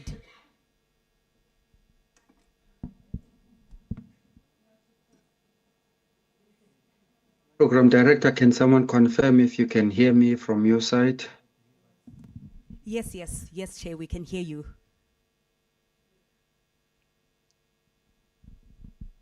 We can hear you, Chair. You can get started.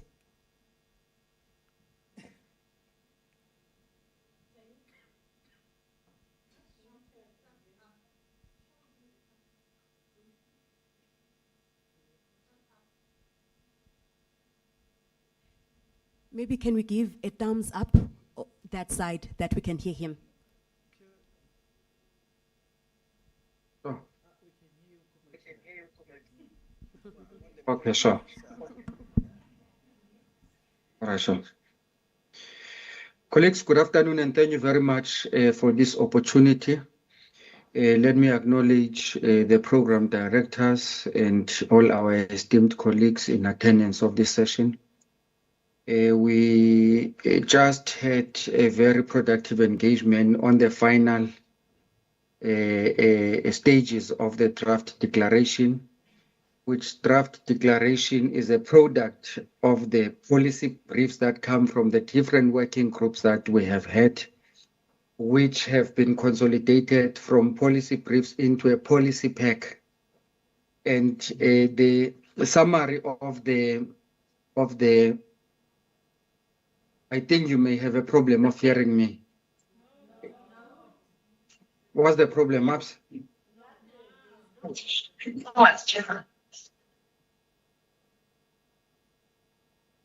Were you not hearing me on that side? No. My phone is a problem. It's a mistake. Ignore me. I'm very sorry, colleagues. The Sherpa dialed me by mistake, and I had to take it because I thought maybe I'm not audible on your side. I apologize about that. And so, colleagues, the draft declaration on its own is not a standalone document. It is a document that is developed out of the policy pack that we have, which policy pack is made up of the consolidated policy briefs that emerge from the various engagement groups that we have. And so we truly appreciate that the step that we have just taken now brings us closer to a point where we can say we have a finally agreed product, which is what we can use, as we have already started doing, to influence the platforms of governments. And so we must not see this as the end of our process and the beginning of the lobbying and the advocacy process. These have been undertaken in a very integrated and a simultaneous way. And so from where we are, colleagues, it is important to highlight that we have continued over the period that we have been convening C20 to meet in our working groups. The Apex leadership structures have been meeting. We have been invited to many of the government platforms, be it Sherpas, be it working groups, be it bilaterals with DERCO and or including the presidency and or other ministries.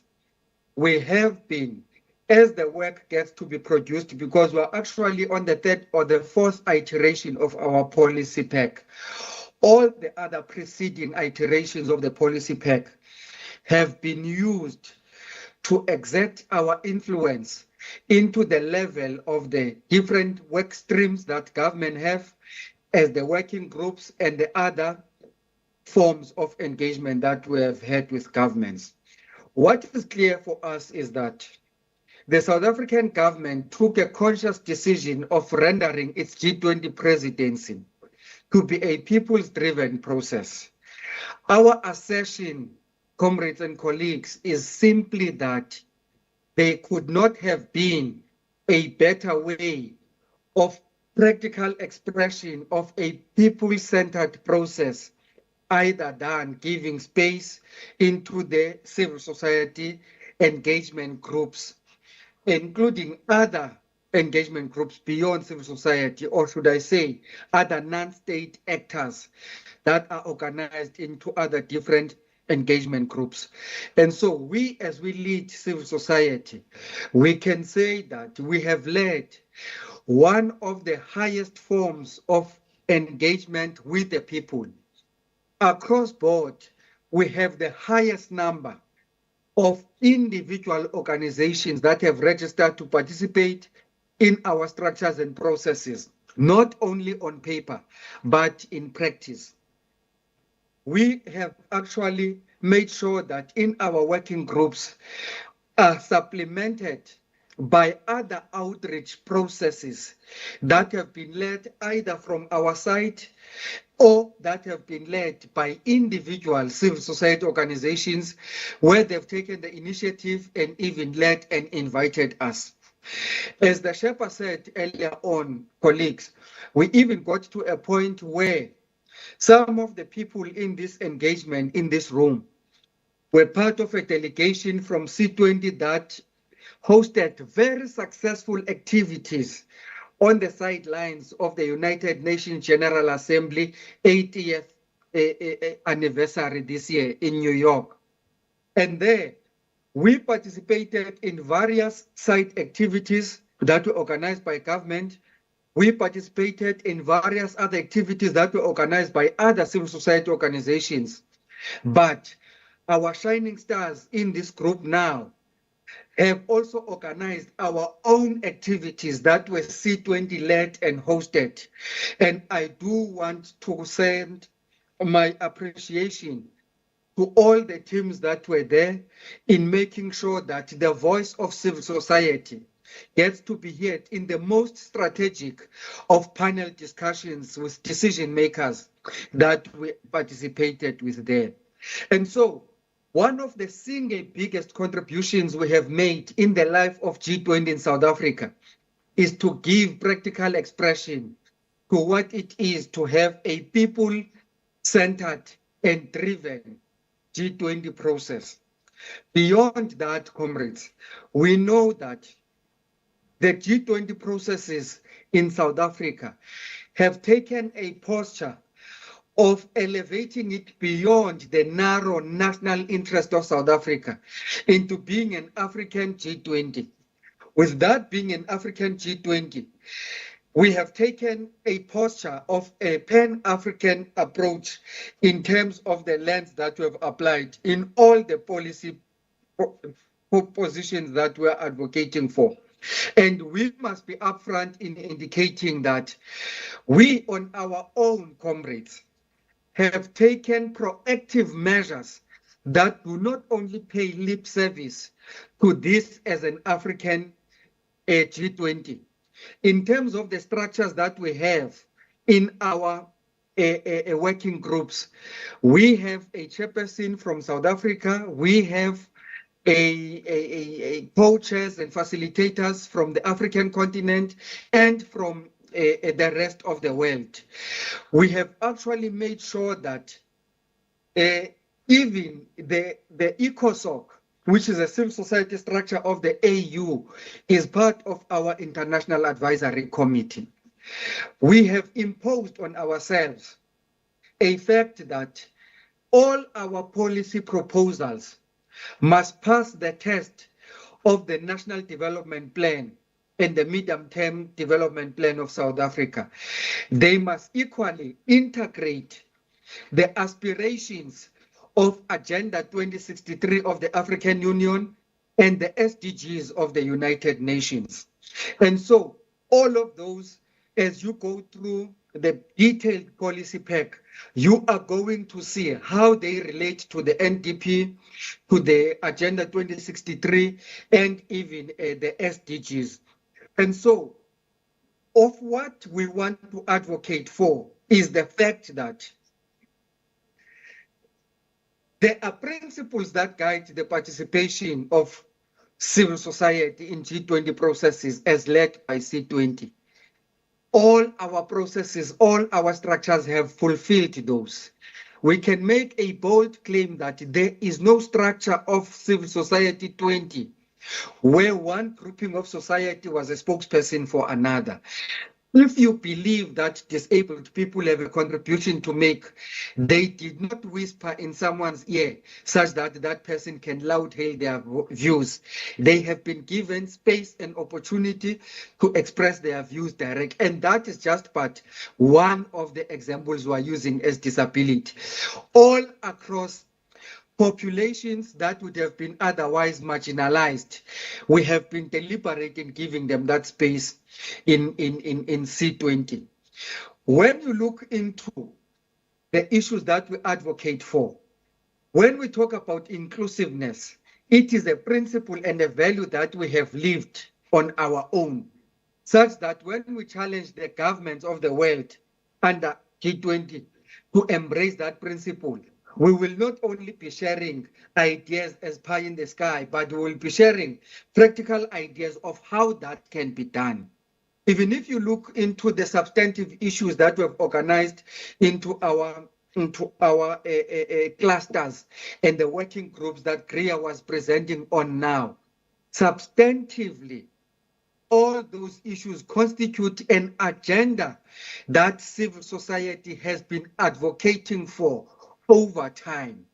What we are only beginning to do through our policy pack and the declaration now is to elevate and profile those high impact issues that, if addressed, they will then begin to have the knock-on effect on the other issues that are entailed in our working group policy briefs and the detailed policy pack that we have. And so, comrades, as we move forward now, we do want to challenge all of us not to let our guard down.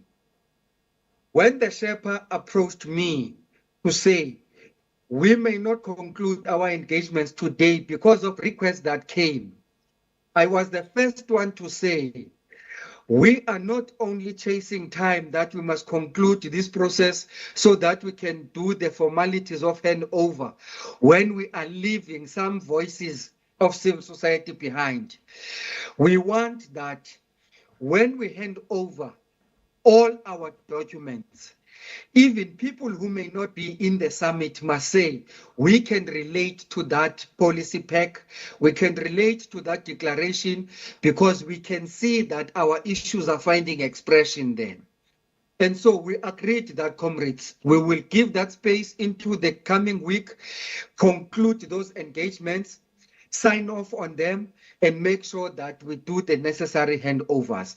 But part of us not letting our guard down is that the end of this process of engagement marks the beginning of a strong process of advocacy.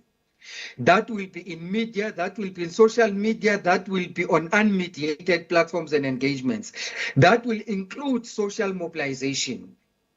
Part of us not letting our guard down, comrades and colleagues, is to make sure that we are facing the summit of C20 as the pinnacle of the work and the culmination of the processes that we have been leading. Secondly, we are facing the social summit that the Sherpa spoke about in his input earlier on. The commitment that we can give to all of you as the leadership of C20 is that we are not standing on the sidelines, but we are actively involved in the co-creation and the co-design of the processes and the content of the social summit, comrades. When the planning meetings of the G20 social meetings are convened, our Sherpa is at the center of those activities. At the helm of what the DERCO, presidency, and the conveners of the G20 Social Summit, being the minister in the presidency and former President Phumzile Mlambo Ngcuka, on their own, they come back and engage with C20 because of our resourcefulness in providing solutions to that process. Comrades, the social summit minus C20 means a flop. We must continue to raise our hand and be part of the solution in that process. All logistical processes are working out for the better in our favor, in making sure that the delegates that we said were going to deliver in the floor of the G20 Social Summit are there. We must not only be there in numbers, but we must be there to critically raise the substance of the issues that are entailed in the policy pack, in the policy briefs, and the declaration that we have been dealing with now. And from there, comrades, we will still have a critical role to play in the Leaders Summit, because as C20, we will take the initiative of convening even other engagement groups where we say non-state actors must begin to agree on a minimum program that we say, if all else fails, that minimum program is what must find expression in the engagements and the outcome document of the governments. And with those few words, comrades, I want to challenge all of us that we keep our guard high up and we take this last phase as very serious into the scoring line. And it will not end there. We assist with engagements now that seek to position us as to how do we make sure that in line with the a theme of sustainability, these issues do not only end with us. What is clear, comrades, is that the US of A has made its intentions clear. Cut all these social issues on the agenda of G20. They don't want anything to do with health. They don't want anything to do with sustainability, even on energy. All those things, education, they only want the finance work stream. They only want trade. They only want issues relating to energy and those types of activities. And so it is incumbent upon us, because we will still be in the troika of the presidency of the USA. And so our activities do not end with the end of our term on the 30th of November, comrades. We must still mount this advocacy beyond that period. And we are designing systems and programs now that will make sure that we sustain that work beyond the end of November. It is a task that we must carry for the rest of the African continent and the global south, so that our issues are not liquidated beyond the 30th of November into the next year of the presidency of the United States of America, and even into Great Britain, as they will be taking over from the USA.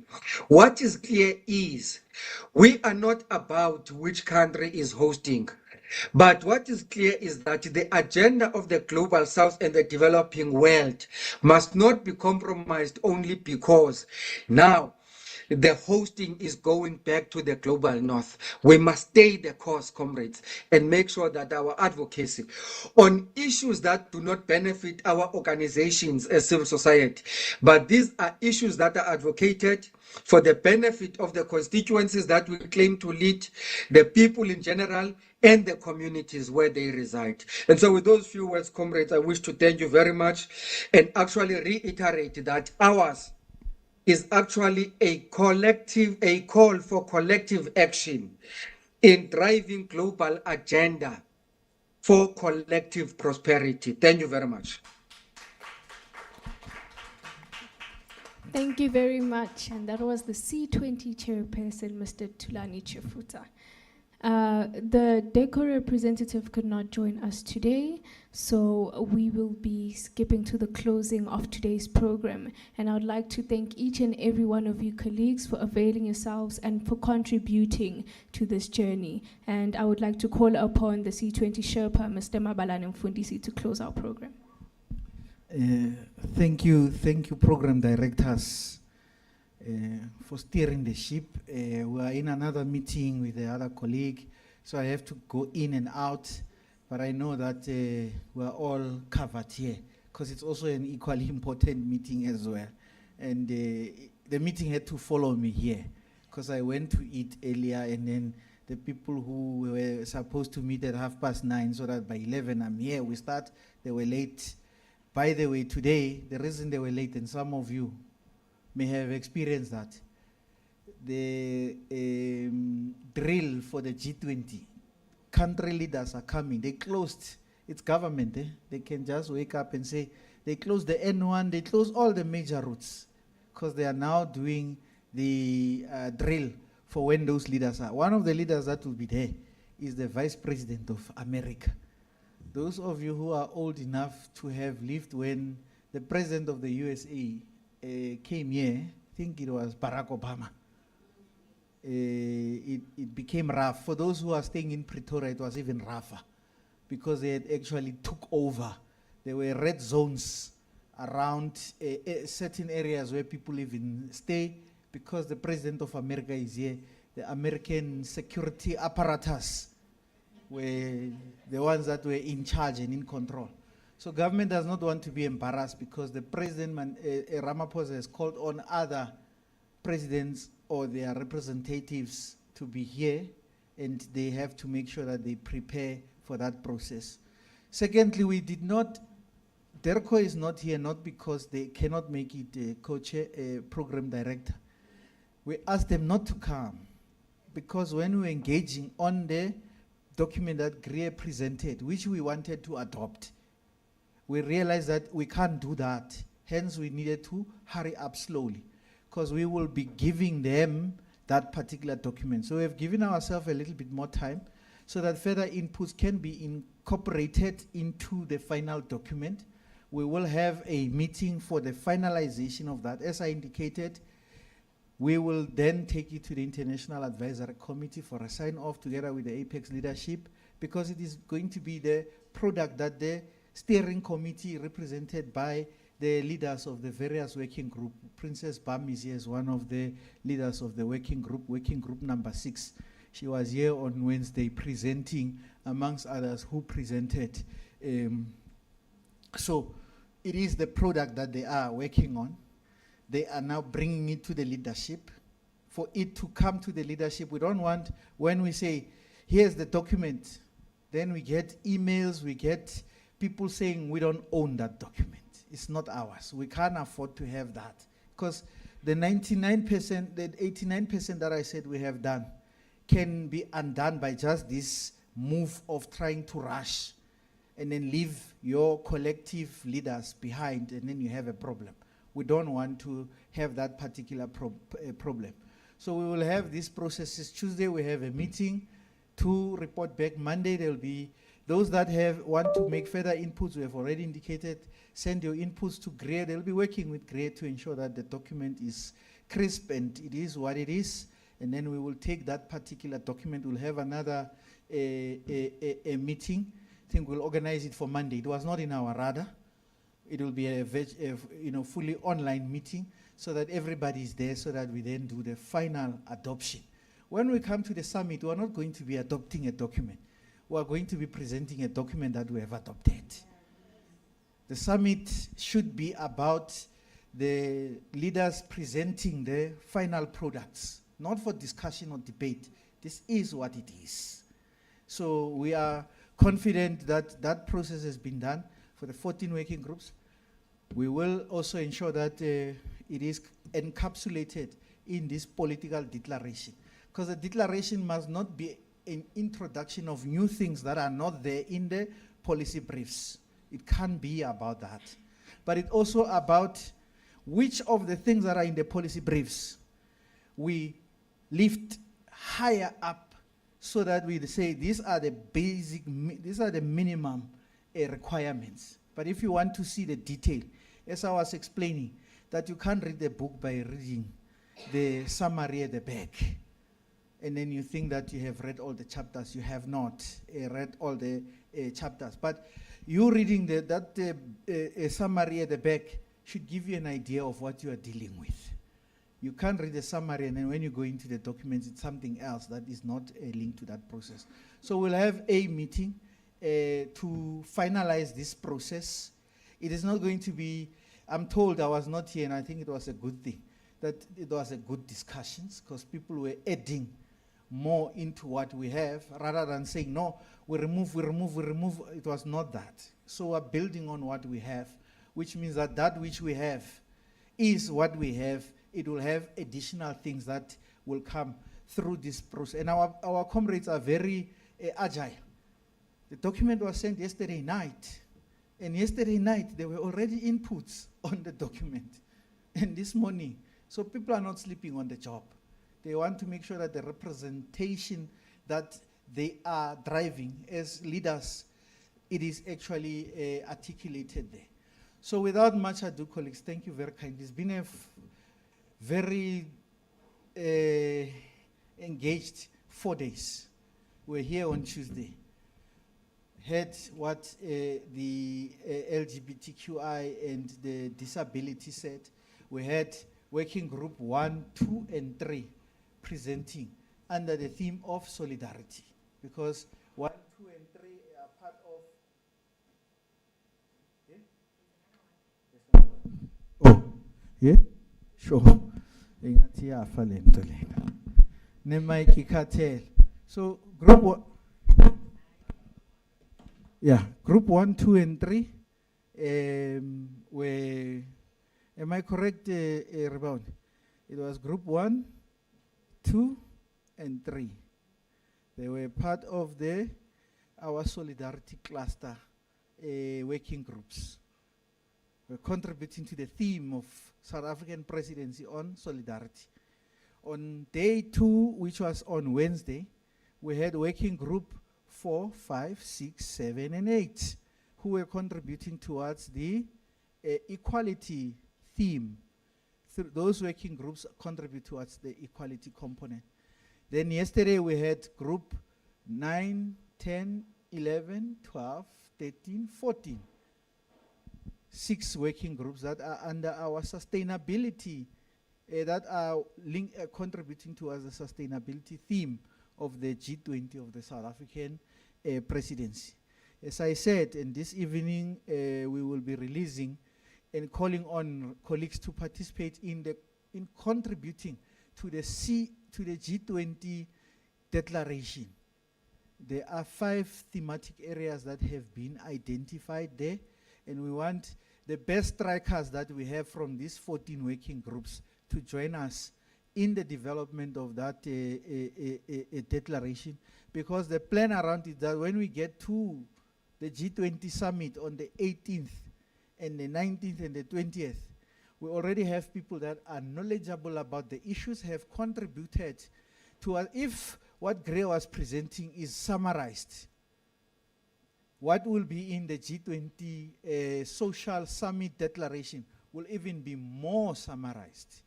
So we must also learn these processes, colleagues, that brevity, being brief, as I'm going to do that, I always said, must be brief, you must be concise, you must be seated. Myself and Comrade Tulani, we joined the meeting of the G20 Sherpas, because I'm the Sherpa of the C20. But the G20 Sherpas is people come from all the 19 G20 countries. It was in Sun City. It takes about 3 hours from here to Sun City. You know how much time they gave us to present? 5 minutes. 5 minutes. And there were 13 of us as engagement groups. We were all given 5 minutes. And they were even complaining that those 5 minutes times 13 is a lot of time they were giving to us. But for me and Comrade Tulani, having to travel 3 hours to go and then another 3 hours to come back just to go and do a 5 minutes thing. So those things are real, colleagues. We must also, when it is possible that you can speak for 50 minutes, do so. But when you are told that you must say what you are saying in 5 minutes, don't complain and protest, because other people, they're going to remove you from their meeting. It is how that meeting is run. We had we had understood that we were going to be on the floor of the G20 leaders meeting, and we were told in no uncertain terms that platform is not there. Hence, our contribution towards the G20 Social Summit is very important, because when we hand over to President Ramaphosa the G20 Social Summit Declaration, which is a sum total of all engagement groups, recognized and unrecognized, or official and unofficial, he will then take it into the floor of the G20 leaders meeting, speaking for and on our behalf about things that we have decided to do ourselves. So without much ado, colleagues, I know we have been here, it's lunchtime, lunch will be served. Let's continue in this particular journey. It's not an easy one. The meeting we're in is also part of the engagement we're having around what is the next step beyond the summit of the C20, beyond the G20 summit. This journey must continue.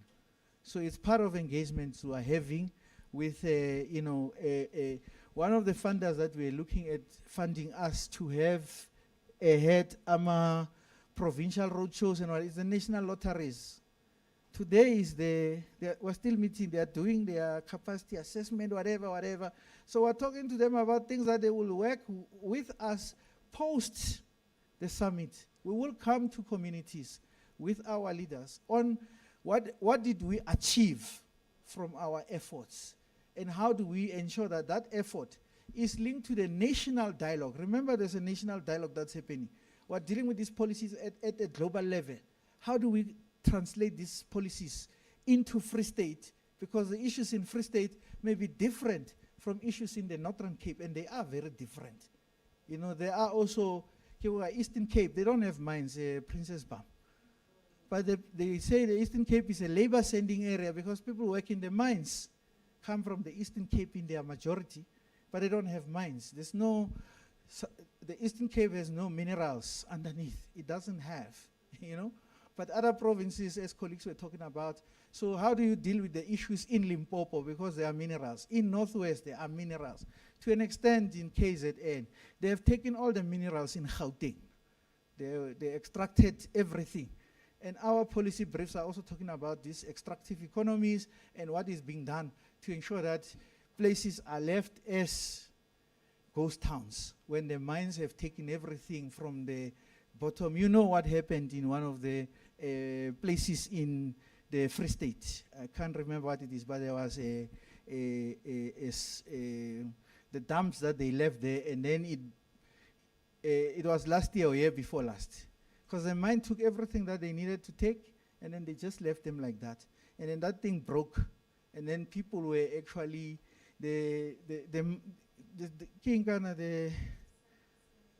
yes, people died. What is government doing? I think colleagues have been seeing. You had yesterday on your social media, Peggy Tele, who says very opposite thing to what the previous or the current minister. So, what if you now look at that and say in the mining space, because mining rights are given by the Department of Minerals and Energy. What is it that they are doing there? Are they doing things that are in the benefit of communities? Are they doing things such that when those who come in and extract minerals, when they are gone, communities are not left to fend for themselves and then come back to government, and government says we don't have money, but government was an enabler for other people to come and take the money from our country as well. So it is a lot. Kuningi, comrades. Kuningi. So we must not look at the C20 process as an end in itself. It is a journey for us to ensure that we find justice. And justice we will find. It means that all of us must be activists. What we must not do is to allow others to create wedges between us. We don't know each other. We met at work, and our role is to make this work work. We must go back. When this process happened again in South Africa, you would have been part of the history. It's going to be in 2044. Under the current arrangement of the G20, where you have 19 countries, where this presidency rotates 1 year after the other. The next time South Africa hosts this is 2044. Some of us will be very old people. Some of you will be older than we. You'll be our age now, and you must look back and say, I was there when that history was done. When the story of C20 is told, you must say that story includes my contribution in terms of what South Africa would have done. I'm sure most of us, last year we did not even know about the Brazilian process, and we did not even participate in it because they didn't make us participate in it. And the year before, it was in India. Because some amongst us as community organizations, they have money, they can globetrot. There's a conference there, they go. They are able to go there and pay. You know, Comrade Tulano was telling us, because we were able to package some resources for him to represent us at the UNGA. And he was using Uber when he was there. And he was telling me that the daily trip for him for Uber was over 3,000. That's how much money cost the other side. When he converts it from what he was paying 3,500. So some of these things are very expensive. And part of what we're doing is to make sure that we bring these things to a level that is affordable for all peoples of the world. With that, my throat is dry, my stomach is empty. I said the other day, Mzwakembuli, when I grew up, we used to try and recite him. So those who are doing those recitation, there are those things that you remember. What stood in my head during that period was this part that said, whenever I protest about hunger, anger is the reaction. And I don't want you to be angry at me for having stood between you and lunch. Thank you very kindly, program directors, and thank you for, can we give them a round of applause? When I spoke to them, they were like, yo, you want us to be program directors? It's very difficult for us. We're not going to do it. On Wednesday, she didn't have a choice. I was holed up in a meeting at the G20, and I called it Batando 30 minutes before the meeting started. I said, Sisi, you are going to run that ship. And then she's like, no. Those who have her WhatsApp, she's got a profile. When she said, no, I can't do it, I read to her what she says in her profile. And she said, go and do exactly that which you are saying, because it is it is a window to who you are. Do that. And she did it with, and yesterday, Tsako was here as well, driving this particular ship, Now today, okay, come in and be part and parcel of this process. But behind the scenes, there's Rebound. It's about driving and championing these processes as well. So the collective efforts that we have all made it's supernatural. It has happened. We could have broken down, colleagues. We have not broken down. It has been hard. I don't want to lie to you, but we have had to. Sometimes some people say things that they make you feel very angry, you know, and when you tell them how angry you are in the platform, then they say, but no, your language is harsh. So you can be harsh at me, but I can't be harsh at you. And you have to take it in your stride and apologize and say, I'm sorry. Let's focus on the work at hand, which is for us to deliver, colleagues. So we will look back at this. We will also codify this. We will have a story that is written. We'll have a book about C20 so that we don't just talk about this history. It is actually there. As we do this thing, Jacob and the guys there, the back there, it's live. This is not recorded. It's live. And it goes into our platforms as well, because nothing is hidden. If we make mistakes, we make them live. And then we come alive out of those mistakes. Thank you very much.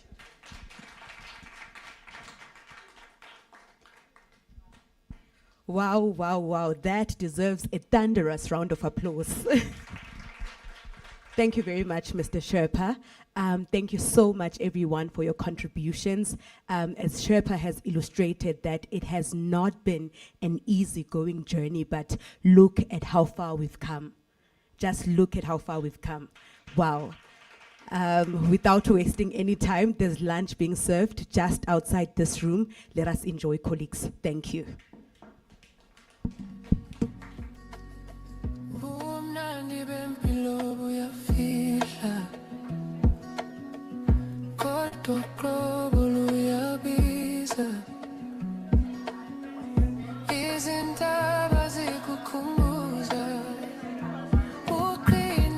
Please kindly let's have a group picture. That at the side.